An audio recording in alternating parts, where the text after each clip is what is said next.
What do you think are the biggest changes you've had in yourself over the last 20 years? What do you see as being the biggest changes? Self-doubt, that head trash, right? Getting rid of those thoughts that I'm not good enough, that I didn't deserve it, that something was wrong with me. Um, I was always a fighter, so no matter what came up, I always tried to fight. My head would talk me out of it sometimes, but I would keep fighting, right? I didn't know what I was doing at the time. I didn't know how I was going to do it. But in this process, I realized how strong I am, how I can help others Yep. to get rid of all that head trash, right? That's what it is. All of those things that people told you growing up. And it could be something as simple as, oh, they're shy, right? It sticks in your head. Whatever Yep. that looks like for you, whether it was really bad or whether it was something that stuck in your head that somebody said to you once, it plays like a recording all the time. And losing that and being able to empower people, empower my kids, and be the best version of myself every single day to be better than I was yesterday.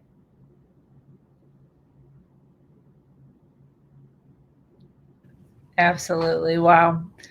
I um I admire your story so much. I can't the similarities between you and I are uncanny, but I so appreciate the strength that that you have. And as much as you may think that you can see residual from your past relationships into your children, and the guilt you may have felt, and I'm sure you've done the work to heal from that, and you're moving forward and all of that. But girl, seriously, I'm so proud of you. Thank you. Thank you.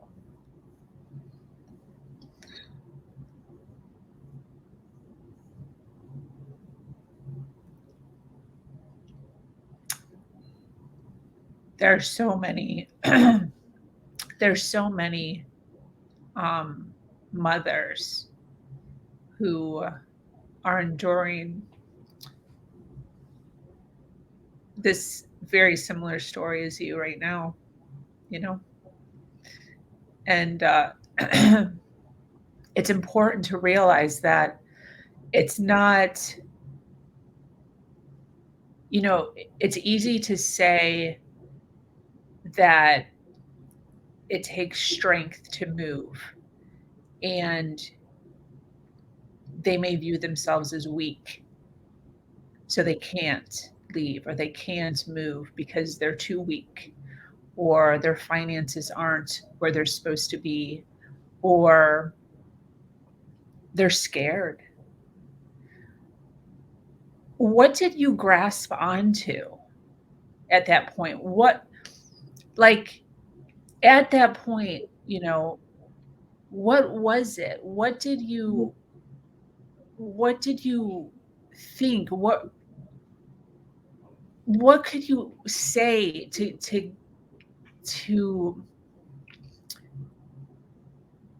give hope to women who are sitting right now, listening right now live, or on the replay, who are thinking to themselves, I'm not that strong, I'm so weak? Because we were there at a point with those same exact thoughts. What propelled you to finally, we heard your story of the funeral, but what were the steps? What did you do? How did you build that strength? Where did that come from? I had to do better for my kids. I grew up in that environment my whole life, and I saw what was happening to them, and they were losing me. They were losing the mom that they could have. Yeah. right? I was Yeah. stronger than that. I was better than that. And that is what pushed me, is that I didn't want that life for my kids. I went through that cycle because of how I grew up. I didn't want them to go through that. Or did I want them to grow up and put someone else through that? Because I didn't know which way they could go, right? It could go either way. Yeah. But them being in that environment was destroying their lives. You only have one life and you only get to be a kid once, right? Yeah. And I wanted them to have the best freaking childhood that they could ever have. And in the environment we were in, they were growing up way too fast and seeing things that they should have never seen. Yeah. That's what my fight was for, not only myself, but for my kids. You know, I could have tried to talk myself into, oh, they need a father and their life is much, but they can't be without a father. Well, you know what?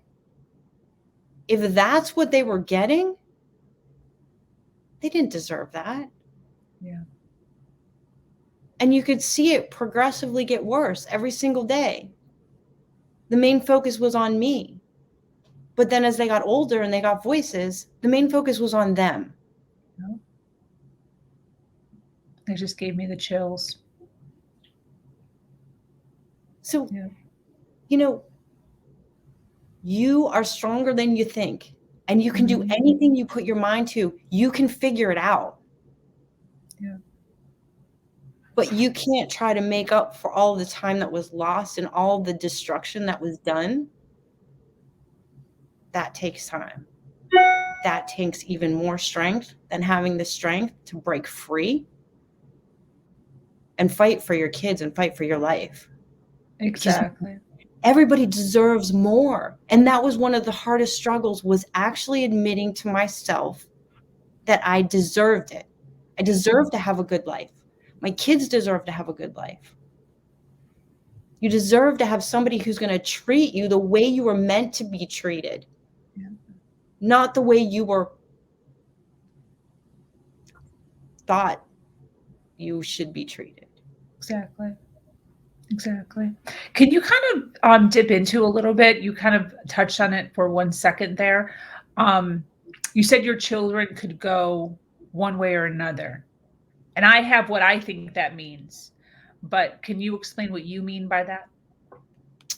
They could either grow up and try to be like I did and fight to not be anything like my dad, Mhm. or they could grow up and surrender to it and be exactly like that. Yeah, 100%. And I think sometimes people don't realize that. It's either one or the other. They make a choice at some Yep, point. Yeah. absolutely. Yeah. And that's the sort of environment that creates the empath versus the narcissist. Absolutely. So 100%. I agree with you. What's your goal in sharing your story? Why do you speak out and what do you think people can learn from it? I want to help people to not have to go through what I did for as long as I went through it. Everybody deserves to have a voice. Everybody deserves to be heard, and everybody deserves to be treated the way they should be treated, with love and compassion and empathy. And so, me telling my story is so that other people can see, you know what? You can do it. You can do it. You just have to believe in yourself and have faith and take the steps to do it. Yeah. Yes, it's not going to be easy. It is going to be hard. Mhm. You know what I mean? People will say, "Oh, it's easy. You just leave." You know, all the people that in my whole life, everything, when they'd find out something was going the way it was, right? Because I Yeah. hid for a good week. Yeah. But when people finally saw something shine through, they were like, "Just leave." Well, that's easy for somebody to say who's not in that situation. Yeah. It's not just, "Oh, I'm just going to leave." you have to well, you have to believe in yourself, and you have to realize, yes, it's going to be hard, but it's going to be way easier than what I'm in right now. Yeah. Yeah. And I love that you're saying that because we know it's not easy. We know that it's not going to be easy, but it's worth it. Absolutely. Yeah. And I could tell you a million times that it went through my head after I left. Oh my gosh, I should just go back. Maybe a text would come Yes. through and I'd feel bad for him, and I'd be like, "Oh my gosh, what am I gonna do? I'm gonna be alone my whole life. I'm gonna be like living in a house with 12 cats." Like, do you know what I mean? Like things that go through your head that are like, Yeah. my kids are never gonna have a normal life. All I wanted was that house, the Yeah. dog, and the kids happy and all of that, and they're never gonna have it.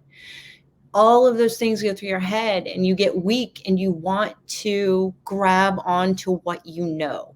Yep. You're right. But you're stronger than that and you deserve better. Push through it. 100%. What kind of community or people or friends or family did you lean on when you were kind of going through that, what we would call maybe a trauma bond or, wanting to go back to your old ways? Well, I was kind of by myself.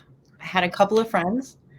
I had isolated myself from everyone. I couldn't lean on my family. I couldn't tell my mom, right?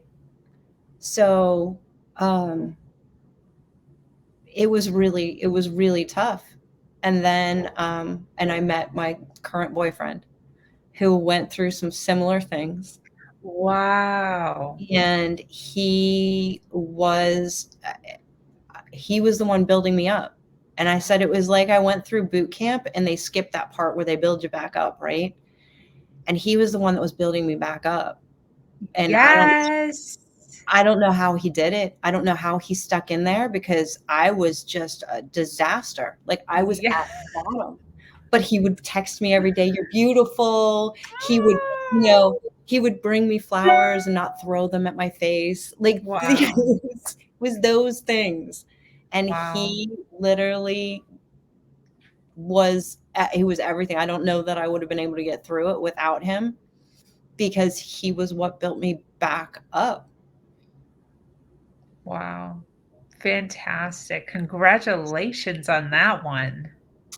Thanks. Not everybody falls into something like that right away, This is true. It's Yeah. awesome. Absolutely.